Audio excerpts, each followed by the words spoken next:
Welcome back. Thanks for staying with us. Two crucial reversals by government this past week are focusing the spotlight on decision-making in cabinet. Now, civil society organizations were quick to hail the withdrawal of the state of disaster declaration as a victory for the people.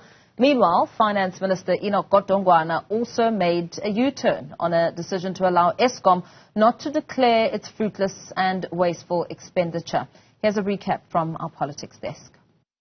So help me God. One step forward, two steps back. That was the South African government this week, in a nutshell. Leading the walkbacks was the Minister of Cooperative Governance, Thembie Nkadimeng, and her deputy, Parks Tau. On Wednesday, they confirmed that their department had withdrawn the state of disaster on electricity, as declared by President Cyril Ramaphosa during the State of the Nation address just 2 months ago. The fact of the matter is that at the time in February, me and you know very well that we were actually close to a blackout, totally. And it was important for Cabinet and the President to sit closely and look at what could be done between that time and the time that Eskom anticipated there will be an improvement. The decision to withdraw comes amid a legal challenge by two civil society organizations, the Organization Undoing Tax Abuse and Solidarity.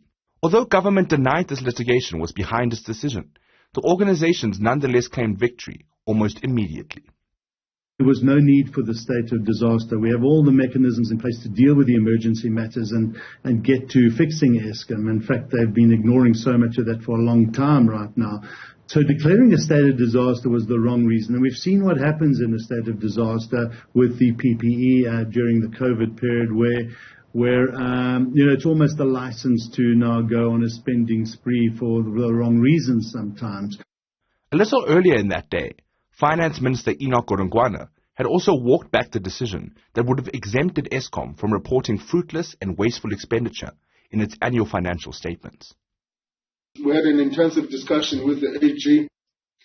In that discussion, there were some comments by the AG which have got to be part of the framing of the Gazette. And then in the light of those comments, and generally the comments by the public, we've decided to withdraw the Gazette for now. These two announcements, which came within hours of each other, led organizations such as OUTA to slam the nature and culture of decision-making currently within the government. Now the trust deficit gets even wider between society and government because that was a bad decision, as was the state of disaster one. And they can't keep making these poor decisions and having to reverse them. It just doesn't do government and do confidence in this country any good.